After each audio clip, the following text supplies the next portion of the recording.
Hi friends, இன்றைக்கி நம்ம மீன் குழம்பு ரெசிபி தான் பார்க்க போகிறோம். ரொம்ப ஈஸியானது. மசாலாலாம் அரைச்சி போட வேணாம், வாங்கலாம். அதுக்கு ஒரு 10லேருந்து 20 பல் சின்ன வெங்காயமும் 10 பல் பூண்டும் எடுத்துக்கோங்க. அது கூட ஒரு 3 தக்காளியை போட்டு நல்லா அரைச்சி வச்சுக்கோங்க. ஒரு தேவையான அளவு தேங்காய் எண்ணெய் சேர்த்துக்கோங்க. அதில் வெந்தயம், கடுகு, சின்ன வெங்காயத்தை பொடியாக கட் பண்ணி சேர்த்துக்கோங்க.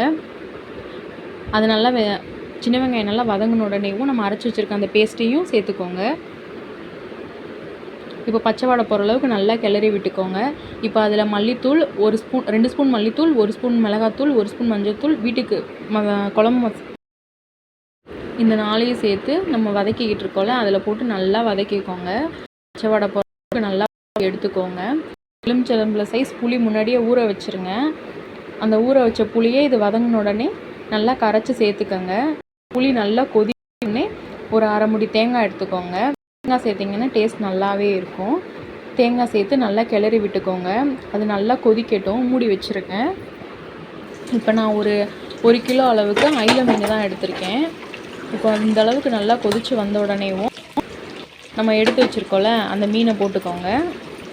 போட்டு சிம்மில் வச்சுக்கோங்க. ஃபுல் ஃப்ளேமில் வச்சுட்டு சீக்கிரம் மீன் குழஞ்சிரும். சிம்லேயே ஒரு 10 நிமிஷம் வச்சிங்கன்னா மீன் நல்லா வெந்துடும். ஃபஸ்ட் டைம் பண்ணுறவங்க கூட ஈஸியாக பண்ணிடலாம். இப்போ அது நல்லா கொதி வந்தோடனே கருவேப்பிலை போட்டு இறக்கிக்கோங்க. மீன் குழம்பு ரெடி ஆயிடுச்சு. புதுவங்க கூட பாருங்க, ஈஸியாக இருக்கும். மசாலாலாம் அரைக்கலாம். இந்த மெத்தடில் செஞ்சு பாருங்கள், உங்களுக்கே ரொம்ப பிடிக்கும். இப்போ மீன் குழம்பு ரெடி ஆயிடுச்சு ஃப்ரெண்ட்ஸ். பிடிச்சிருந்தா ஒரு லைக் பண்ணுங்கள். Thank you so much friends.